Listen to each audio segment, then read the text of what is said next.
Hello and welcome to episode 16 of Up the Posh. I'm Kev, and I'm in a much better mood than I was a couple of episodes ago when it was all going horribly wrong.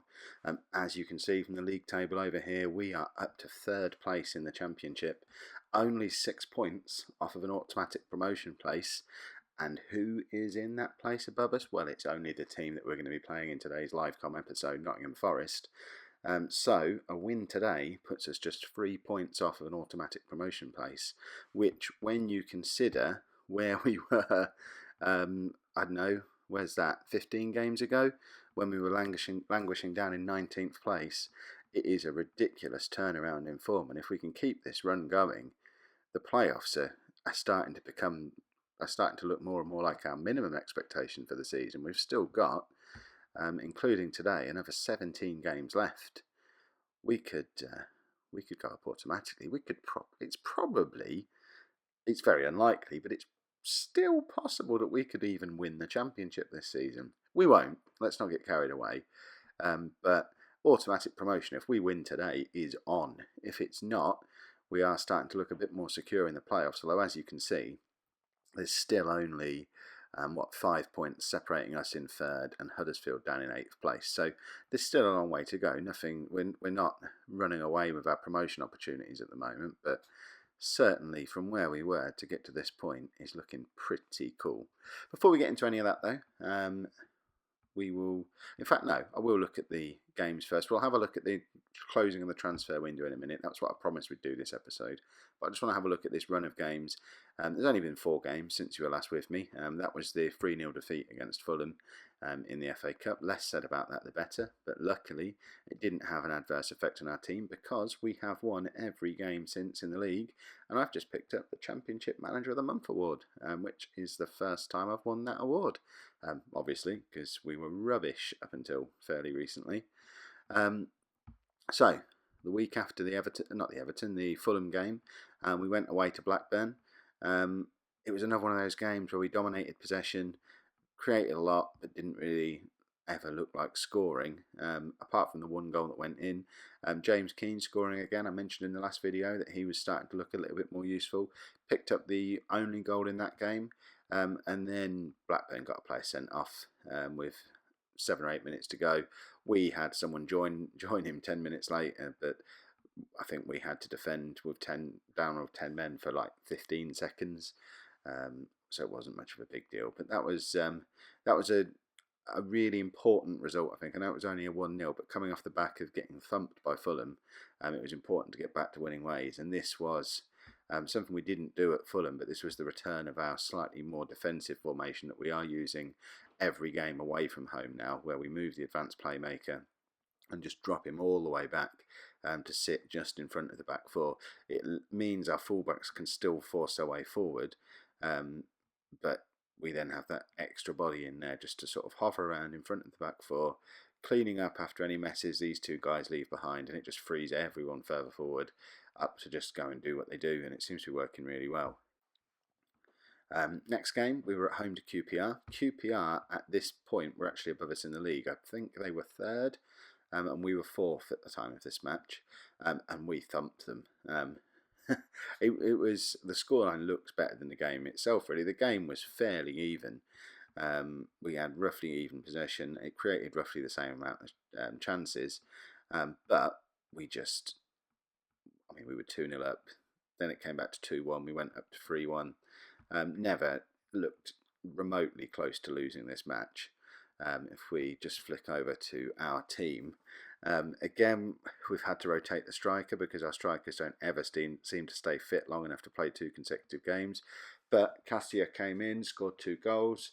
I think he got a little run after this one, and this was also the start of Gail Bigirimana playing in the advanced playmaker role. He's now fully trained up there, quite happy to play in that position, which is good because Joe Rothwell is really emerging as a top quality championship central midfielder. He's already pushing as second only to Gale anyway, but the important thing about this lad is we own him. He was a free transfer signing in the summer. He's going to be a good Premier League central midfielder in the future, and it's fantastic that we own this young lad, and hopefully he's going to become that good Premier League midfielder while still at our club. But I'm trying to establish him as one of the two central midfielders now, and looking to bring Jermaine Anderson back into the club to play alongside him. Now we've got another potential spot freed up in the central midfield with Bigger Romana moving forward into that attacking playmaker hole where we've had a bit of a void since Connor Washington stopped performing there a little while ago. Anderson's currently out on loan. I forget where he is, but he is due to be back at the club in the next couple of days. We then went away to West Ham and we redeemed ourselves for when they stuffed us earlier in the season. See, this is what happens when you get a striker who plays 2 games in a row. Cassia, second game consecutively, picked up another 2 goals. So this guy who we're spending quite a lot of money on his wages. He's earning nearly £10,000 a week, but I think he's our top scorer now. He's got 10 goals in 15 games, and that's without ever really establishing himself as first-choice striker. Realistically, he probably is now. Although, as you can see there, sneak preview of one of our transfer window signings. But yeah, I think I think we've kind of given up on Leandro Rodriguez now. He's had half a season to establish himself in the Championship. He hasn't really done it. I think if we were paying him any money, we'd send him back to Everton. As it is, we'll just keep him around in case there's an injury crisis. But I think I'm pretty much done with this player, which is a bit of a shame. Cassia has definitely emerged as a perfectly good replacement. And then last game, at home to Charlton, nice comfortable 3-0. Cassia again getting a goal, but then getting the curse of the Peterborough United striker and getting himself injured. It looks like it was only one of those where you come off and then you're fine, because he's fully fit, ready to go for this game today, which is good because we're going to need him. And also Marcus Maddison coming back into the team for the first time in a little while and picking up a goal and a man of the match performance. So I think he's subtly just trying to remind me that he's still at the club. He's ready to stay and hang around now. He's out of the sulking club.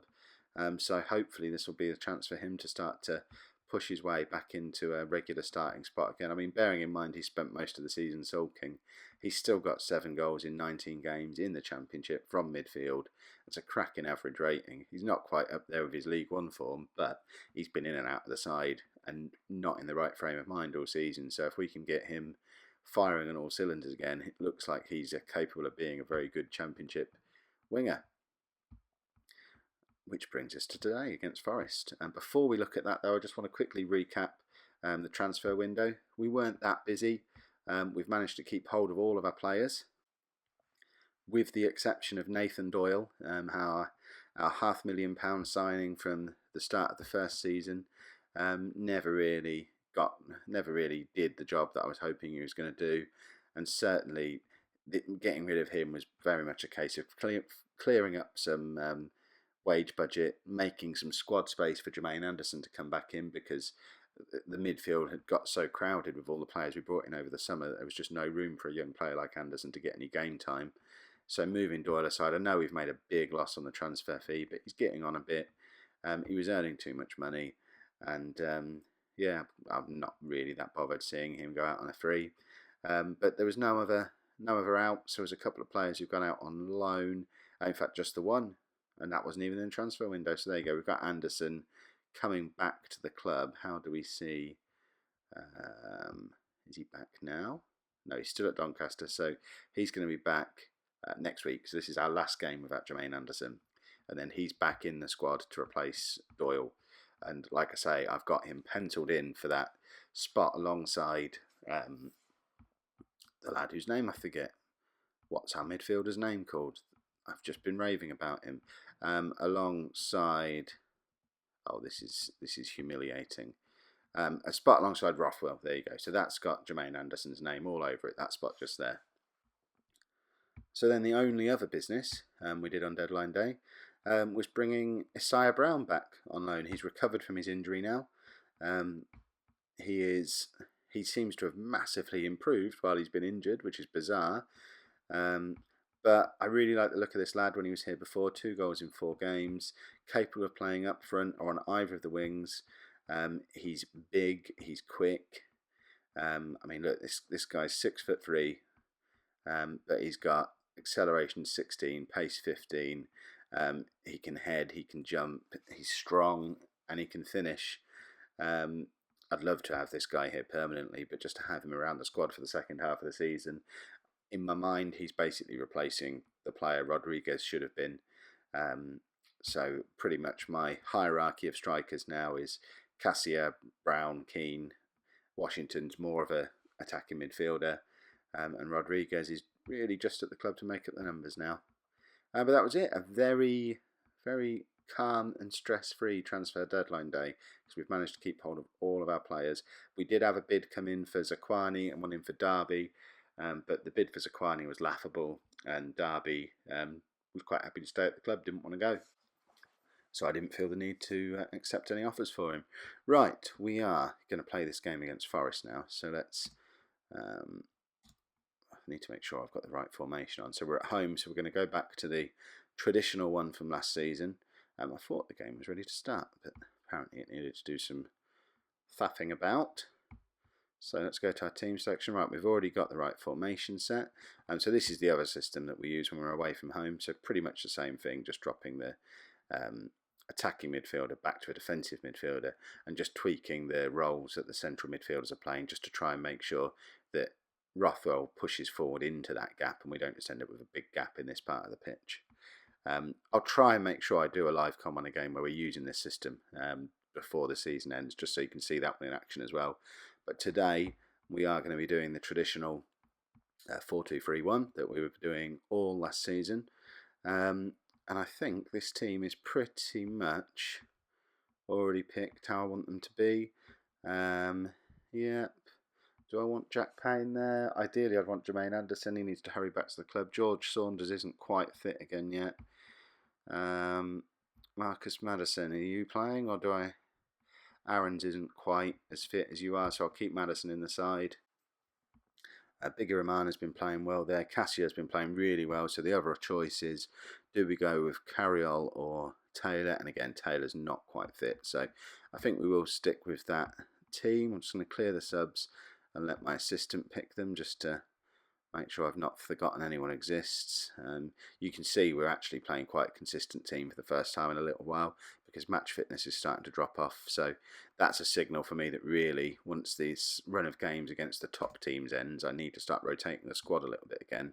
Or else if we are hit with an injury, it could prove disastrous because we're not going to have any match fit players to come in to replace them.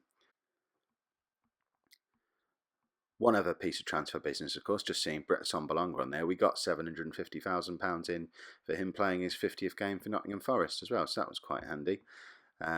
Hopefully he's not going to score against us today, but it looks like he's been scoring against everyone else. So yeah, because he's now hit 50 games for them, we got that a couple of weeks ago, so that I just converted that straight into wage budget, and we are now within our wage budget for the first time all season, which is nice. Right, let's get into this match. I'd love to think that we could carry on our run of form, but obviously Forest, they're in an automatic promotion spot at the moment. They've had a much better season than we have so far. I know we're only 6 points behind them, but I guess they've just dropped points here and there, whereas we had a horrific start and then have had a good run. But that is not the start to the game we wanted, losing our striker. 5 minutes in, he's in such good form as well. I think the man to come on for him is Keane. Brown wasn't quite fit enough to make it onto the bench again, I don't think. He literally only came back to full training again a couple of days ago. So for now, with Washington not really performing as a striker this season, it is up to James Keane to see if he can recapture the form he had a few games ago before he took a knock. So it's all very quiet. Fairly even possession. Not a lot going on. We've had, what, one highlight so far? This is the most boring game we've had in a long while. I'm glad I decided to live com this one. Come on, Posh, let's have a goal here. No, the ball's going the wrong way. There you go. Go on, Marcus Maddison. He did score another beautiful free kick recently as well. His free kicks seem to be improving all the time, which is an excellent thing to be adding to his game. He strikes a brilliant free kick in real life, but up until this last 6 or 7 games, Apart from obviously, I think he hit one in the Johnson's Paint Trophy semi-final last season. That was the first sign of him being able to do it in the game. I think that was maybe episode 8 or 9, if you want to go back and see that one. But yeah, he's been starting to reproduce that a little bit more often, which is no bad thing at all. Very handy thing to have a player in the squad capable of doing that. Looks like we're going to be going in 0-0 at half time, unless we can make something here. Ooh, see, that looked like that must have hit the bar. Maybe that shot up in the air as it crossed the line. I thought that was going to be a corner. Oh, no. Was he offside? Tell me he was offside. That's a let off there. We can't be letting a Sombalonga have that kind of space anywhere near our penalty area. We did quite well to keep him quiet for most of the first half, but that showed just how dangerous he can be if we give him any time and space in the area. So priority 1 for this second half is don't let the ball go near a Sombalonga, because he will just do what he just did. Right, come on, Posh, let's have a goal. I'd love to start putting a little bit of pressure on Forest. Come on, that's a good tackle. Right, come on, we're not really creating anything. The stats kind of suggest different. Oh no, see, we can't let him have the ball in the box. He is just lethal. Imagine how good we'd be with a player like that up front. He's everything that our team is missing. Someone that prolific where he just needs a sniff of half a chance. I mean, look at this. It wasn't even a chance, really. It's a good through ball, but he's made it look so much better than it was, and such a good finish. I wonder if we can scrape 8 or 9 million quid together and sign him back from him. I'm sure they'd be up for that. Perhaps they'll let us have him on loan. Don't know why I paused there. We'll keep things as they are for a little bit longer. Maddison looks like he's struggling a little bit, but having already made one substitution, I don't want to start rushing everything too early. We'll give it another couple of minutes before we have to make some kind of change. Oh, come on, we need to make something from this match. What have we got? Oh dear. Right, let's bring Washington on for Carriol. And we'll leave it there for now, but I know I'm going to have to bring Maddison off within 5 minutes. I'm not really sure who I'm going to bring on for him. I don't have a left footer on the bench, so it might be a case of bringing John Taylor on to play out on that right wing for a little 15-minute burst maybe.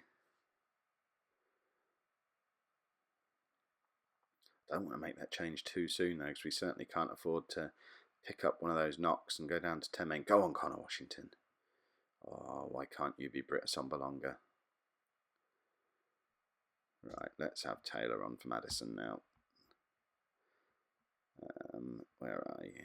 Right, John Taylor on for Maddison. It's not ideal because I don't like having the right footer out on the right wing. It takes a little bit of the threat from cutting inside away, but he might be able to whip some crosses in for Keane and Washington to get on the end of. Go on, Cozzy. Go on, John Taylor. Oh dear. That was a big chance for James Keane. You can see we've had 3 clear-cut opportunities. They've had 1, but because they've got a Sombalonga up front and we've got a lad who's spent the last 3 years playing in India, obviously they're winning and we haven't scored yet. Isaiah Brown needs to get thick quick. Go on, let's equalise here. No, I think this is... It was probably a big ask. The run we've been on, we certainly didn't deserve to be pushing into that automatic promotion place, and there's still a lot to play for. We've got another 16 games left, and we're still going to be, hopefully, within those playoff spots at the end of this match. So there's plenty of time to establish ourselves as a playoff team, which is far more than I could have hoped for even 2 or 3 months ago. So can't really complain. It is just a bit of a shame that we've not really looked that threatening against Forest. Never mind, 1-0. I think they've done the double over us this season now, which is even more disappointing. But we'll leave it there. If you can make sure you pop a like on this episode, if you've enjoyed what we're doing, if you've made it this far, that'd be fantastic. I would like to get to 20 likes on this episode. That would make me very, very happy. Get involved in the comments as well. Let us know what you think of the crazy run of form we've been on and what you'd do about finding a striker like Britta Sombalonga. Where do we look? Have we already got him at the club? Who should I be playing there? I'd love to hear what you think on that. And thanks very much for watching.